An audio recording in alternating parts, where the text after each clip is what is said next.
मंगलमय मंगलकरण वीतराग विज्ञान नमो ताई जाते भये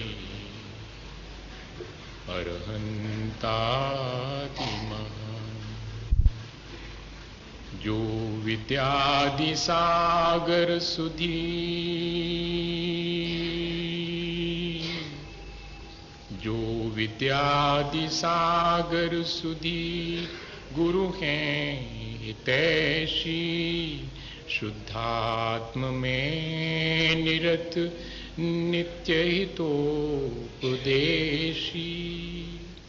वे पाप ग्रीष्म ऋतु में जल हैं सयाने पूजून के सतत केवल ज्ञान पाने पूजून के सतत केवल ज्ञान पाने। बोले भगवान महावीर स्वामी की, आचार्य कुंद कुंद स्वामी की, आचार्य गुरुवर विद्यासागर मुनि महाराज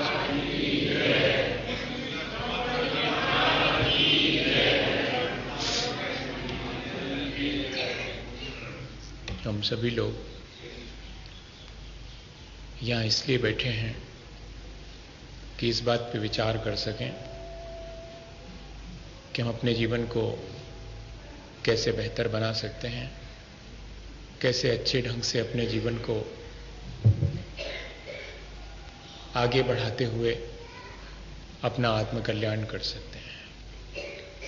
मैं सोचता हूँ ऐसे अवसर हमें बहुत मुश्किल से अपने जीवन में आते हैं जब एक साथ मिल बैठकर हम अपने कल्याण के लिए कुछ विचार करें, वरना तो इकट्ठे इसलिए होते हैं कि कैसे हम राग द्वेष कर सकें। पाप के लिए इकट्ठा होना बहुत आसान है भैया, धर्म ध्यान एक साथ कर पाना बहुत कठिन है। हमारा सौभाग्य है कि हम एक साथ इस बात पे विचार करने के लिए बैठे हैं कि अपने जीवन को हम कैसे अच्छा बनाएं। एक बार ऐसा हुआ कि एक गांव के बाहर 2-3 किलोमीटर दूर एक बहुत सुंदर मंदिर हुआ करता था और बहुत दूर दूर से लोग उसे देखने आया करते थे। लेकिन गांव में रहने वाला एक युवक कई बार सोच चुका था कि उसे जाना चाहिए और उस मंदिर को जरूर देखना चाहिए, पर ऐसा कोई मौका ही नहीं आया, कि ऐसा कोई अवसर ही उसके जीवन में नहीं आया कि वो उस मंदिर को देख सके। एक दिन उसने तय कर लिया कि आज तो कुछ भी हो वो जाएगा, और सुबह सुबह बिल्कुल जबकि सूरज नहीं उगा था उसने अपनी यात्रा शुरू की। लेकिन अंधेरा होने की वजह से वो थोड़े मुश्किल में पड़ गया। हाथ में छोटी सी कैंडल थी, मुश्किल से एक कदम आगे उसकी रोशनी थी। उसके मन में विचार आया कि अरे ऐसे कैसे, एक कदम उजेला है और इतना 3 किलोमीटर तक फैला हुआ अंधेरा, मैं कैसे वहां तक पहुंच पाऊंगा? मुझे सुबह होने का इंतजार करना चाहिए। और वो रोड के किनारे बैठ गया कि जब सुबह हो तब चला जाए। उतने में उसने देखा कि एक वृद्ध पुरुष हाथ में वैसी ही कैंडल लेकर के चले आ रहे हैं। उसे बड़ा आश्चर्य हुआ। उसने कहा, आप कहां से चले आ रहे हैं और कहां जाएंगे? उन्होंने कहा, बहुत दूर से चले आ रहा हूं और उस मंदिर तक जाऊंगा। इतने अंधेरे में और इतनी छोटी सी कैंडल लेकर के कैसे पहुंचेंगे आप? वो वृद्ध पुरुष समझ गए कि ये कंफ्यूजन में है। इस बात का भ्रम है इसे कि इतनी छोटी सी रोशनी में मैं इतने बड़े अंधेरे को पार करके कैसे वहां तक पहुंच पाऊंगा। कहीं ऐसा तो नहीं कि हम लोग भी ऐसे किसी भ्रम में हो कि अपने इन छोटे से साधनों से हम अपने जीवन का कल्याण कैसे कर पाएंगे। या फिर कहीं ऐसा तो नहीं कि पास ही तो है वो मंदिर जिसको देखने लोग दूर दूर से आते हैं, चले जाएंगे जब कभी मिल गया है जीवन, कर लेंगे कल्याण, मिल तो गई है। कहीं ऐसा कोई हमने अपने अंदर विचार तो नहीं बना रखा है। हमें सबसे पहले ये अपने भीतर झांक के देखना पड़ेगा। हम चाहते तो हैं अपने जीवन को अच्छा और बेहतर ढंग से जीना, लेकिन उसकी शुरुआत कब करेंगे। तब उस वृद्ध ने इतना ही कहा था कि मेरे साथ आओ, उतना तो चल लो जितने में रोशनी है, एक कदम, फिर आगे आगे का देखेंगे। और सचमुच जब देखा कि एक कदम उस रोशनी में चल चुके, तो वो रोशनी एक कदम और आगे बढ़ चुकी थी, और ऐसे एक एक कदम आगे बढ़ करके और वो उस मंदिर तक पहुंच गया। वैसे तो यात्रा एक कदम से शुरू होती है और पूरी भी एक ही कदम में हो जाती है। पहला कदम यात्रा की शुरुआत का और आखिरी जो उठा के रखते हैं मंजिल पर, यात्रा तो एक ही कदम से पूरी होती है। लेकिन वो कब शुरू करेंगे हम, ये हमारा अपना खुद का डिसीजन है। इसके लिए हम किसी के मोहताज नहीं हैं, ना हमें किसी का वेट करना है, ना किसी का रास्ता देखना है, ना किसी से हमारा कोई कमिटमेंट है कि वो आएगा और हमें हमारी यात्रा स्टार्ट करवा देगा। हम जिस दिन चाहेंगे उस दिन अपने जीवन को अच्छे बनाने की यात्रा हम शुरू कर सकते हैं। और उसके लिए बहुत जरूरी है कि हम अपने जीवन को बेहतर बनाने के लिए सजग हों। ये सजगता हमारी बहुत इन दिनों कम हो गई है। हम सजग तो हैं अपने खान पान, अपने रहन सहन, अपने पहनने ओढ़ने की चीजों को लेके, कलर चॉइस को लेके, डिजाइन को लेकर के हम बहुत सजग हैं। अपने पांचों इंद्रियों के विषयों के प्रति हम बहुत सजग हैं। क्या खाना चाहिए, क्या पहनना चाहिए, क्या ओढ़ना चाहिए, ये सजगता काम नहीं आएगी। अपनी स्वार्थ पूर्ति किस किस से होगी, इस बात के लिए हम बहुत सजग हैं। लेकिन ये चॉइसफुल अवेयरनेस है, ये चॉइसलेस अवेयरनेस नहीं है। संसार के राग द्वेष में से कुछ चुनना और राग द्वेष से ऊपर उठ करके कुछ चुनना, अपने पराये के भेद से ऊपर उठ करके फिर वो जो सजगता है वो हमारे जीवन को कुछ बेहतर बना पाएगी। अभी तो हम अपने पराये के भेद में 24 घंटे ही लगे रहते हैं। ये हमारा है तो इसको ठीक ढंग से मेंटेन करो, ये हमारा नहीं है तो इसके साथ वैसा व्यवहार करो जैसा कि नहीं किया जाना चाहिए। देखिए 24 घंटे इसके अलावा कुछ और होता है। लेकिन ये सजगता है, हम रास्ते से चले जा रहे हैं और कोई कांटा ना गड़ जाए, कांच ना लग जाए, इसकी सजगता तो है। लेकिन कोई मेरे हाथ से चींटी दबकर मर ना जाए, इस बात की कोई सजगता है क्या? मैं उस सजगता की बात कर रहा हूं जो जीवन को बेहतर बना दे। हम सबको उसी सजगता की बात करनी चाहिए जिससे कि जीवन बेहतर बने। हम धार्मिक क्रियाएं दोहराते हैं, हमें लगता है हम कितने सजग हैं अपने कल्याण के प्रति, लेकिन अकेले धार्मिक क्रियाएं दोहरा लेने से हमारा जीवन परिवर्तित हो जाए, ऐसे किसी धोखे में नहीं रहना चाहिए। आज हम वाणी से और शरीर से बहुत सारा धर्म कर रहे हैं, बहुत जोर जोर से हम पूजा करते हैं, 4 लोग सुन सकें, और अगर हमारे पास गुंजाइश है तो हम तो चाहते हैं कि सारी दुनिया सुने। हम तो अपने बिल्कुल क्या बोलते मगरे पर, मगरा कहलाता ऊपर माइक लगा करके, और चाहेंगे कि सब हमारे उस पूजा को सुने। हम शरीर से भी बहुत धर्म कर लेते हैं। धर्म कोई बहुत इस तरह की नहीं है कि जो आप सहूलियत से जिस चीज को आप कर पाए वही धर्म है। नहीं, जिसमें जितनी सजगता है, सजगता ऐसी कि मेरे जीवन जीने से दूसरे को कहीं कोई हर्जा तो नहीं होता, दूसरे को कहीं कोई तकलीफ तो नहीं पहुंचती, ये ऐसी सजगता। जब धर्म हम कर रहे हैं तो हमारे जीवन में कोई परिवर्तन आ रहा है कि नहीं आ रहा, ऐसी सजगता। ज्ञानस्य फलम उपेक्षा अज्ञान हानिर परस्पर प्रीति जायते।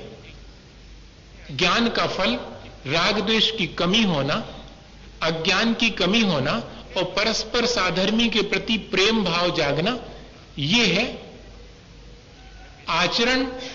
मेरे जीवन को निर्मल कर दे, मेरी दृष्टि को निर्मल कर दे, मेरी वाणी को निर्मल कर दे, वो आचरण। अगर हम सजग हैं तो जब जब भी हम कोई व्रत अनुष्ठान करेंगे तब वो हमारी सजगता हमें इस बात की प्रेरणा देगी कि इस व्रत नियम का आपने अल्टीमेटली क्या रिजल्ट अपने जीवन में गेन किया है, क्या प्रतिफल आपने पाया है। लेकिन प्रतिफल शून्य होता है और हमारे नियम और व्रत कंटिन्यू है, उसमें कोई डिस्टर्बेंसेस नहीं है। लेकिन चेंजेस भी कोई नहीं है, वे भी जो चल रहा है वो कंटिन्यू है। हमारे जीवन में कोई परिवर्तन नहीं। एक मंदिर जाने वाले और नहीं जाने वाले में कोई मेजर डिफरेंस नहीं होता। मैंने देखा है एक पूजा निवृत्त से निवृत्त होकर बाहर निकलने वाले और एक ऐसे ही घर से बाहर निकलने वाले, दोनों को अगर कोई धक्का मार दे तो दोनों बौखला जाते हैं, दोनों दूसरे को मानने तैयार हो जाते हैं। जबकि पूजा करके बाहर निकलने वाले को धक्का लगने पर भी चेहरे पर जो प्रसन्नता है, जो ईज है, जो सहजता है, वो खत्म नहीं होनी चाहिए। इतना बड़ा पौन घंटे तक उपक्रम करके लौटा हूं, धक्का मुझे कोई दे ही नहीं सकता। शरीर को दिया होगा। मैं तो अभी उन वीतरागता के चरणों में बैठ करके आया हूं और ये सीख के आया हूं कि मैं शरीर नहीं हूं, मैं उस शरीर से पार हूं। ये कोई मैसेज हमारे लाइफ से किसी को मिलता है? कोई मैसेज नहीं मिलता। मंदिर जाने वाले से कोई मैसेज नहीं मिलता। व्रत नियम दोहरा लेने वाले से कोई मैसेज नहीं मिल रहा। क्यों नहीं मिल रहा? हमारी अपनी सजगता गायब हो गई। हम अपने प्रति सजग नहीं हैं। व्रत नियम के प्रति तो सजग है, लेकिन उस व्रत नियम से होने वाले परिवर्तन के प्रति सजग नहीं है। मंदिर में धार्मिक क्रियाएं दोहराने के लिए तो हम सजग हैं, लेकिन उन धार्मिक क्रियाओं से मेरे जीवन में क्या लाभ मिलना चाहिए था वो मिला या नहीं मिला? मेरे क्रोध में कभी कमी आई है मंदिर जाने के बाद? मेरे अहंकार में कोई कमी आई है? मेरी मायाचारी और दिखावा कम हुआ है कि नहीं? मेरे लोभ में कमी आई है कि नहीं? मैंने भगवान के सामने श्रुदा रोग विनाशनाय नैवेद्यम कहा था, तो घर जाकर के अगर नमक कम पड़ा है तो मैं प्रसन्नता के साथ खा पाया हूं, या कि मेरी अपनी प्रसन्नता गायब हो गई है? मैं बहुत छोटी सी बात कहता हूं। मैंने अगर एक दीप भगवान के सामने जला करके रखा है तो मेरा फर्ज बनता है कि किसी के जीवन में अंधेरा ना करूं, क्योंकि मैंने वहां दीप जला के रखा था। कहीं ऐसा तो नहीं कि मेरे जीवन से दूसरे के जीवन में अंधेरा फैल रहा हो और मैं निरंतर भगवान के सामने दीप जलाता जा रहा हूं। ये मेरी सजगता। भैया, भगवान की कथा सुन लेना, पुराण सुन लेना, भगवान के गुणगान कर लेना बुरी बात नहीं है, बहुत भली बात है। लेकिन उन सब से हमारे जीवन में भी वैसा ही बनने की प्रेरणा ना मिले तो ये सारी चीजें कोई बहुत मायने नहीं रखती। और अगर प्रेरणा मिल जाए तो ये सारी चीजें हमारे अपने कल्याण के लिए ही है। कौन कितनी प्रेरणा ले लेता है, ये सबका अपना बिल्कुल व्यक्तिगत, बहुत इंडिविजुअल है।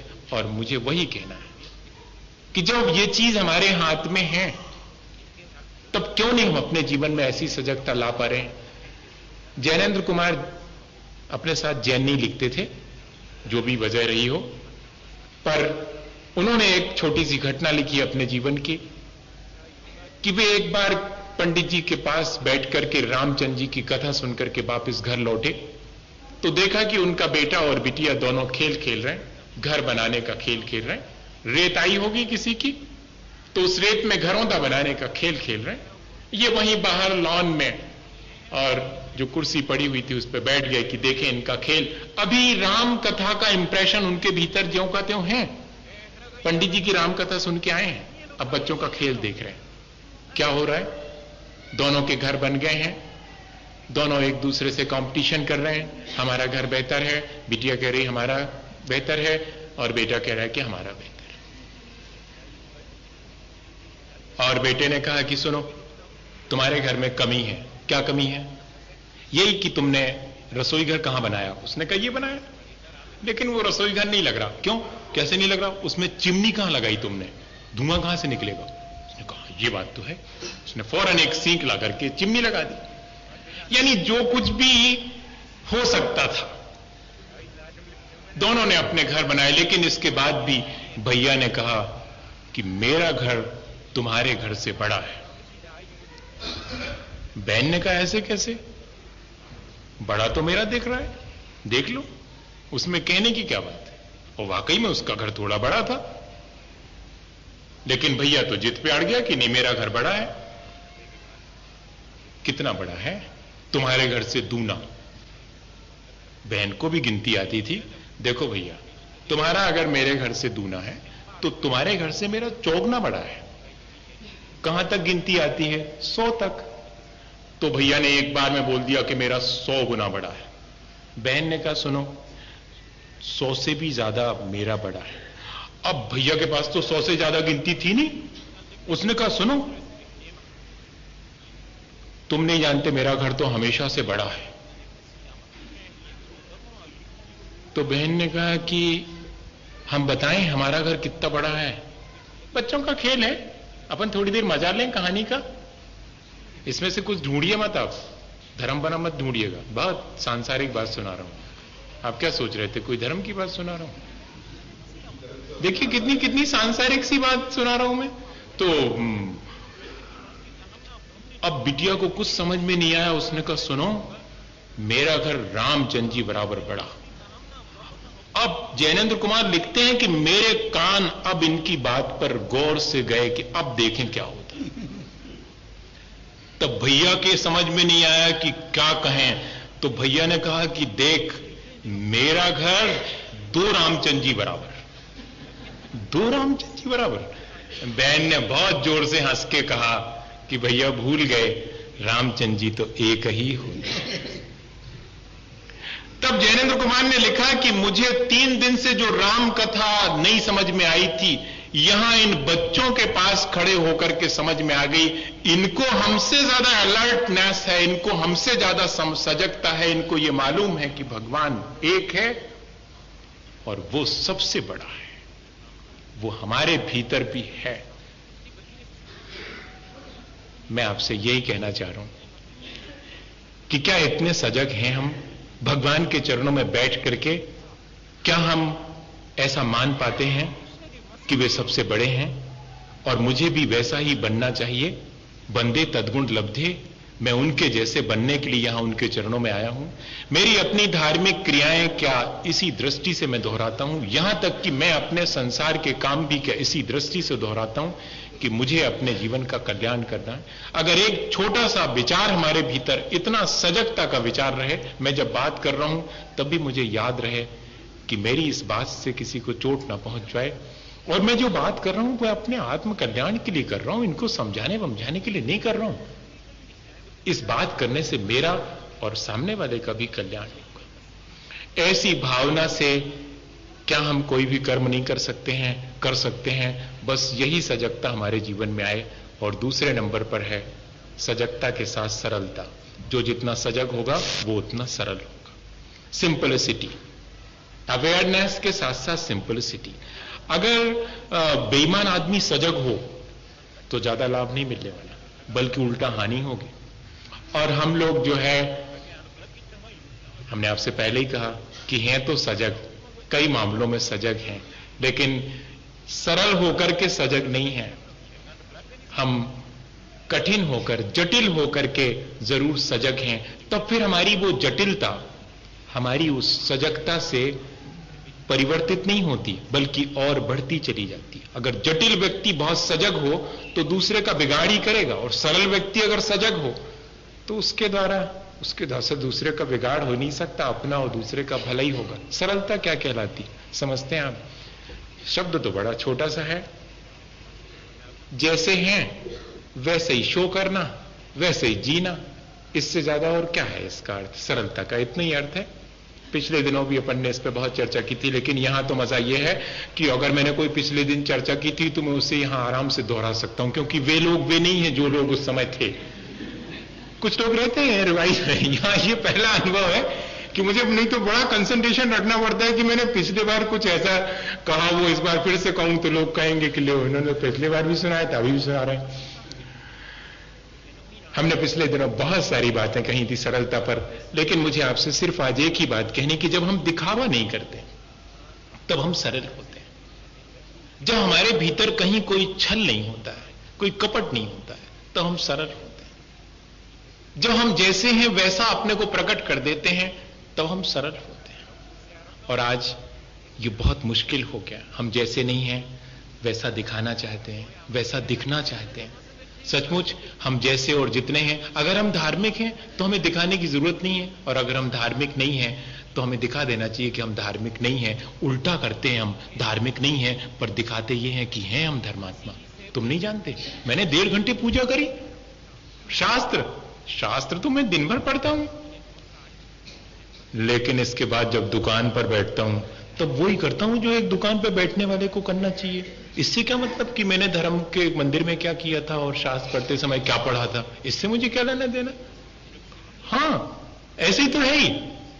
देखिए, शास्त्र पढ़ते समय उसमें जो लिखा हुआ है वो शास्त्र में लिखा हुआ है, पूजा करते समय जो भगवान के गुणगान है वो उसमें लिखे हुए हैं। दुकान पर तो ग्राहक के सामने तो जैसा व्यवहार करना पड़ेगा वैसे ही ना करना पड़ेगा। भगवान के सामने अलग, शास्त्र के सामने अलग, महाराज के पास जाएंगे तो अलग। इतने सारे चेहरे लगा करके हमारा जो ओरिजिनल फेस है वो गायब हो जाता। इसी का नाम तो हमारी असरलता और जटिलता है। हम अपने ओरिजिनल फेस को कभी नहीं देख पाते, खुद भी, दूसरे को तो कभी हम अपना ओरिजिनल फेस नहीं दिखाते, सो तो कोई हर्जा नहीं है। लेकिन इस झगड़े में कि दूसरे को भी डुप्लीकेट दिखाना है, हम भी उसी डुप्लीकेट के आदी हो जाते हैं और अपने आप को वैसे ही मान लेते हैं।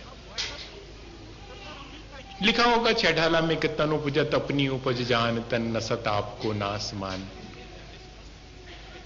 ये है क्या? यही तो है। मैंने भी ऐसे ही मल्टी फेसेड होकर के अपनी ओरिजिनलिटी को, अपनी सरलता को, अपनी सहजता को अपने हाथ से खो दिया है। हमें फिर से वापस आना चाहिए, रिवैक। पुनः हमें अब पीछे लौट करके देखना चाहिए कि कहां से हमने अपनी सरलता को खोया है, हम कहां कहां से जटिल हो गए हैं, वाणी में, कर्म में और मन में। कर्म की जटिलता तो लोगों को दिखाई पड़ जाती है, वाणी की जटिलता भी देर सबेर। जैसे कि 3 मित्र मिले, पहले वाले ने पूछा कि कब आए, कहते तुमने जब से देखा तभी से आए। दूसरे से कहा कि 2 दिन हो गए, अभी है तुम देख पा रहे हो। और तीसरे वाले से मिले तो कहा कि 15 दिन हो गए आकर के। और तीनों एक साथ मिल जाए अगर तो पता लग जाएगा कि कब आए, है ना। तीनों को अलग अलग आपने इंटरप्रेट किया है अपने आने के बारे में, और अगर तीनों एक साथ मिल जाए तो कितनी मुश्किल होती।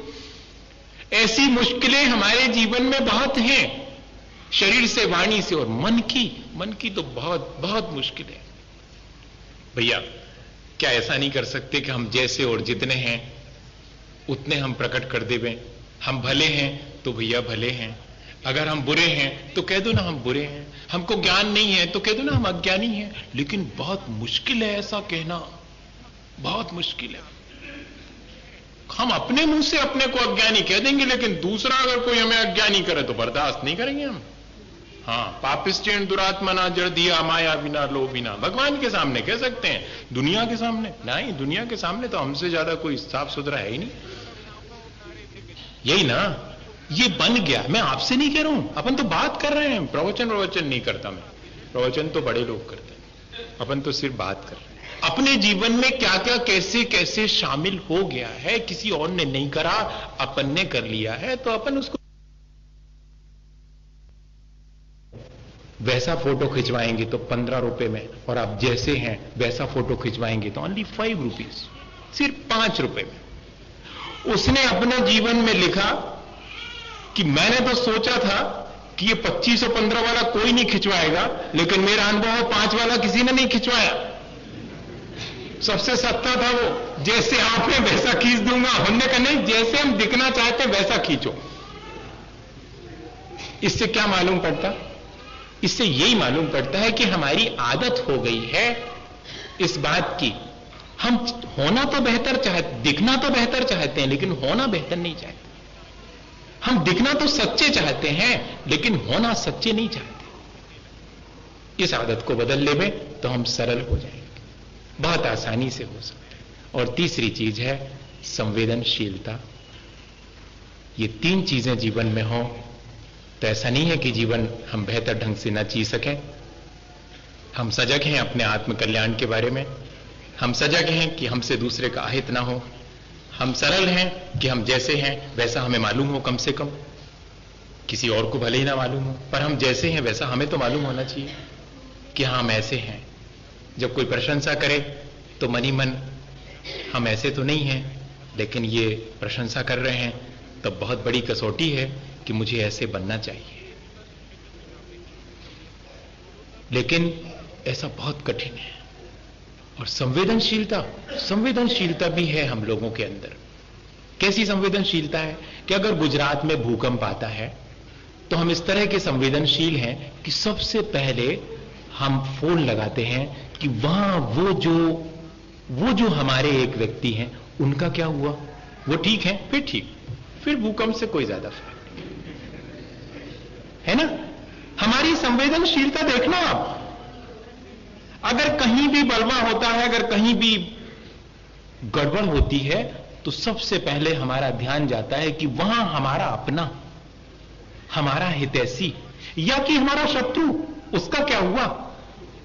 हम उसके बारे में भी इंटरेस्ट लेते हैं। ऐसा नहीं समझना कि हम अपने प्रियजनों के बारे में इंटरेस्ट लेते हैं। हमारा वो जो शत्रु उसका मिट गया, अब मैं अपने मुंह से काय कहूं, सब समझ गए। हमारे सुख दुख का क्राइटेरिया क्या है? हमारी संवेदनशीलता नहीं है, हमारा स्वार्थ है। हम सजग तो हैं, सरल भी हो सकते हैं, लेकिन हमारी संवेदनशीलता इतनी थोड़ी सी रह गई कि जहां हमारा स्वार्थ है वहीं तक, इससे आगे नहीं बढ़ पाते हैं। भैया इसको भी थोड़ा सा ठीक करना चाहिए। अगर हमारे अपने किसी व्यक्ति के दुख में हम दुखी होते हैं, उसके सुख में सुखी होते हैं, तो क्यों नहीं हम इस गणित को सब पे लागू कर लेते हैं? क्यों नहीं हम अपने का दायरा थोड़ा बढ़ाते हैं? हमारे 4 अपने हैं तो क्या हमारे 40 अपने नहीं हो सकते? हमारे 40 अपने हैं तो 400 अपने नहीं हो सकते? क्या प्राणी मात्र हमारा अपना नहीं हो सकता? ठीक वैसी ही संवेदना जैसे कि हमारे अपने, जिसको हम अपना मानते हैं, उसके प्रति है, क्या प्राणी मात्र के प्रति नहीं हो सकती? वास्तव में तो संवेदनशीलता वही है। ये तो राग द्वेष जन्य संवेदनशीलता है कि हमारे और पराये, जहां हम हमारे और पराये से, अपने और पराये से ऊपर उठ जाते हैं, वहां संवेदनशीलता शुरू होती, जहां हम प्राणी मात्र के प्रति संवेदनशील हो जाते हैं, जहां हम दूसरे के दुख को भी दूर करने का, जिसको कि हम अपना किसी संबंध से नहीं जोड़ करके सिर्फ एक मनुष्य होने के नाते, एक प्राणी होने के नाते, कि वहां भी सांस धड़कती है, जहां जहां सांस धड़कती है वहां पर तक मेरी संवेदनशीलता पहुंचनी चाहिए। भगवान महावीर स्वामी के बारे में किसी कवि ने कल्पना की है, उनकी संवेदनशीलता के बारे में। पता नहीं, मैं तो बाबा के चरणों में बैठा हूं, तो इस बात के लिए तो मैं चिंतित नहीं हूं। लोग जरूर चिंतित हैं कि मैं महावीर जयंती तक रहूंगा कि नहीं रहूंगा, क्या पता। पर भगवान महावीर स्वामी के बारे में तो आज भी कहने में कोई हर्जा नहीं है। उनके अपने जीवन की संवेदनशीलता की कवि ने कल्पना की है कि जब उनकी मां श्रृंगार कर रही थी और अचानक वे पहुंच गए कमरे में। देखिए, ऐसा नहीं मानिएगा कि ये मैंने किसी शास्त्र में पढ़ा है, नहीं तो आपको उसमें ढूंढने जाओ और फिर नहीं मिले तो मेरे पास आकर के शिकायत करो। मैं पहले ही बता दे रहा हूं, किसी ने कल्पना करी, और भले ही कल्पना करने में तो कोई हर्जा नहीं। जो हम बहुत जो दुनिया भर की कल्पनाएं कर लेते हैं, अपने वैभव की कल्पना कर लेते हैं, तो ये वाली कल्पना तो भली कल्पना है। मां सजा रही है अपने बालों को, जिसमें लगा रही है फूल, और जैसे ही वर्धमान पहुंचते हैं तो मां पूछती है, क्या देख रहे हो वर्धमान? तो मैं देख रहा हूं कि मां तुम अपने शरीर को सजा रही हो, शरीर को सजा रही हो। बहुत सजग थे वो। क्यों? क्या मैं इस तरह सजा करके तुम्हें अच्छी नहीं लग रही हूं? नहीं मां, तुम अच्छी नहीं लग रही। मरे हुए फूलों से श्रृंगार करके तुम अच्छी नहीं लगती। अरे इतने सुंदर सुंदर फूल मेरे जूड़े में लगे हुए हैं। मां, फूल कभी जूड़े पर सुंदर नहीं लगते, वे तो अपनी डाली पर ही सुंदर लगते हैं। वहां से उन्हें अलग कर दिया जाए तो वे मर जाते हैं। और मां, जब कोई मरे हुए फूलों से श्रृंगार करता है तो मुझे अच्छा नहीं लगता। ये क्या चीज है? कल्पना है, लेकिन ये संवेदनशीलता है। आज तो हम चाहे जिस चीज का अपने जीवन के चलाने के लिए उपयोग कर लेते हैं, कहीं हमें उस चीज की खबर ही नहीं लगती। हम यहां आश्चर्यचकित हो जाते। आश्चर्यचकित ही हो रहा हूं, मैं सही बोल रहा हूं ईमानदारी से। अभी तक जो कहा वो भी मैंने सही कहा, ऐसा नहीं समझना कि मैं आप सही बोल रहा हूं, नहीं तो आप कहें कि अभी तक जो कहा था वो गड़बड़ था। नहीं, मैं सच इसलिए मुझे कहना पड़ रहा है। यहां मैं देखता हूं मंदिर दर्शन करने आए हैं बाबा के, लेकिन कौन सा कल्चर है, इतना हैवी चेहरे पर पुता हुआ रहता है कि आश्चर्यचकित हो जाता हूं।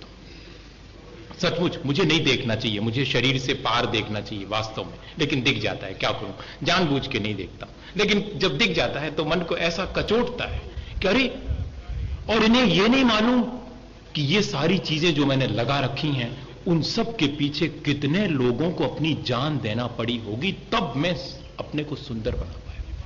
ये संवेदनशीलता कहां गायब हो गई? वहां तो भगवान महावीर स्वामी अपनी मां को एक फूल अगर सिर पे लगा रखा है तो उसके लिए कह रहे हैं, और हम जिन भगवान महावीर स्वामी के चरणों में झुक रहे हैं और अपने आपको पूरे के पूरे उसी से लपेटे हुए हिंसा से, हमारी संवेदनशीलता कहां चली गई?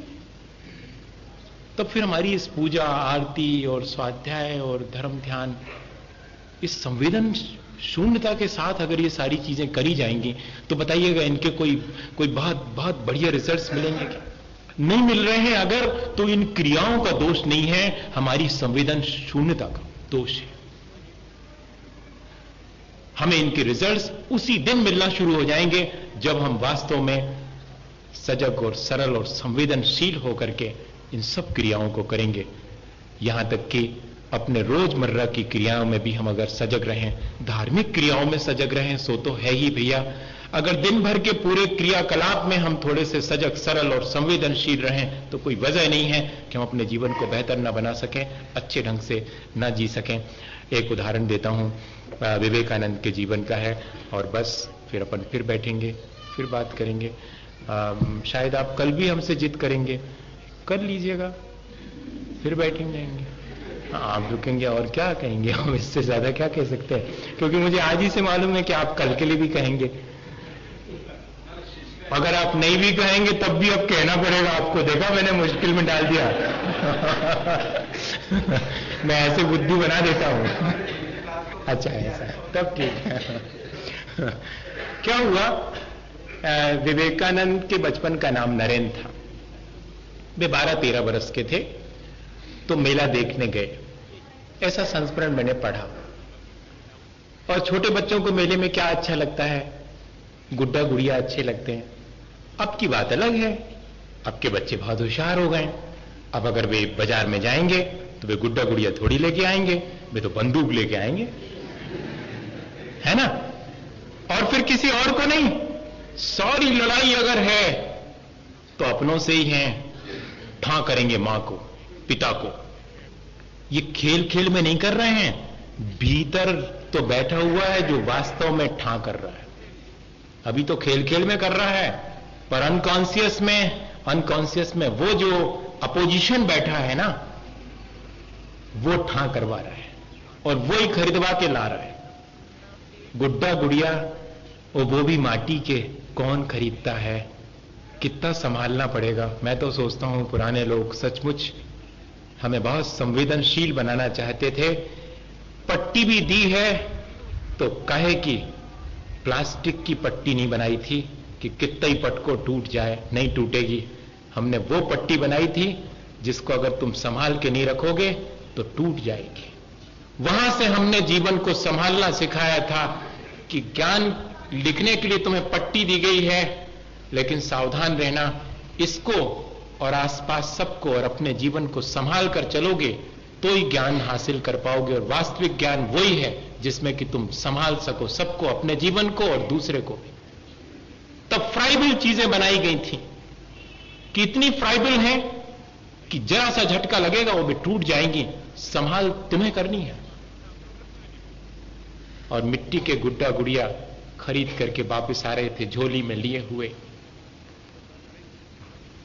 और अचानक देखते हैं कि एक तांगा तेजी से दौड़ता आ रहा है सड़क पर, और माता पिता के साथ उनका 4 वर्ष का छोटा सा बेटा आराम से रास्ते पर जा रहा है। लेकिन ये क्या हुआ, एक क्षण में उसने हाथ छोड़ा और दौड़ पड़ा है वो रास्ते पर। माता पिता दोनों संभालें संभालें, इसके पहले वो तांगे वाले के सामने आ गया है। और अगर जरा सी भी चूक हो जाए तो तांगे के नीचे आने में देर नहीं है। ये देख रहे हैं नरेन अपनी छोटी छोटी सी गुड़िया और गुड्डे संभाले हुए हैं, लेकिन उधर दिखाई पड़ रहा है वो आता है, अब आता है, और इससे पहले कि वो तांगे के नीचे आए अपने वो गुड्डा गुड़िया नीचे छोड़ करके और दौड़ करके उसे खींच के ले आए। माता पिता भी तब तक आगे, उन्होंने संभाल लिया, और इन्होंने माता पिता ने अपने बेटे को संभाला, और इन्होंने वो जो गिर गए थे, वो गिर के टूट गए थे गुड्डा गुड़िया, उनको संभाला और चल पड़े। ये भी नहीं कहा कि मुझे थैंक नहीं दोगे, मैंने बचाया, नहीं, कोई जरूरत ही नहीं, मैंने अपना फर्ज पूरा किया। मेरे भीतर की संवेदनशीलता इस बात की मोहताज नहीं है कि उसे धन्यवाद मिले। लेकिन आज हमारी संवेदनशीलता इस बात की मोहताज है कि लोग देख रहे हैं कि नहीं, हमें कुछ धन्यवाद देंगे कि नहीं, कुछ मिलेगा कि नहीं। दया भी हम कर रहे हैं दूसरे के ऊपर, तो दूसरे दिन पेपर में निकलना चाहिए कि फलाने साहब की तरफ से इससे कंबल बटे थे और इतना भोजन बटा था गरीबों को। वाह भैया, बहुत अच्छी संवेदनशीलता है हमारी। और लौट रहे हैं वापस नरेन चुपचाप। गुड्डा गुड़िया टूटने का थोड़ा सा दुख तो है, लेकिन अपना फर्ज पूरा किया है, इस बात का सुख भी है। बेमाता पिता क्या पूछें, चुपचाप पीछे जा रहे हैं कि घर पहुंच करके इनकी मां को धन्यवाद दे देंगे, दरवाजे खुलवा करके, और ये तो भीतर चले जाते हैं। वे दोनों पूछते हैं कि ये इसी बेटे का घर है। मां कहती, हाँ क्यों, क्या हुआ मेरे बेटे से, कोई गलती हो गई क्या? नहीं, गलती तो कुछ नहीं हुई, आपके बेटे ने आज जो कुछ करा है वो हम भूल नहीं पाएंगे। आज हमारे बेटे को ऐसे ऐसे बचा लिया उसने, हम आपके पैर छूने आए। तब लिखा है उसमें कि मां अपने उतने बड़े सारे 12 वर्ष के बेटे को गोद में उठा करके सारे घर में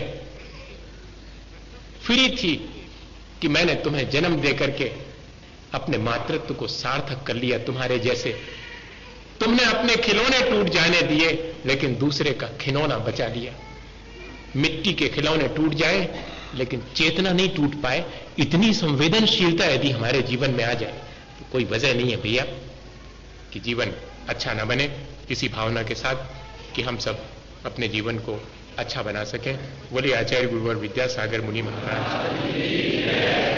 मिथ्यात्म नाश वेखो, ज्ञान के प्रकाश वेखो, आपा पर भास वेखो, बानु सेवकानी है, शोहो द्रव्य दान वेखो, मंत्र विद्वान वेखो।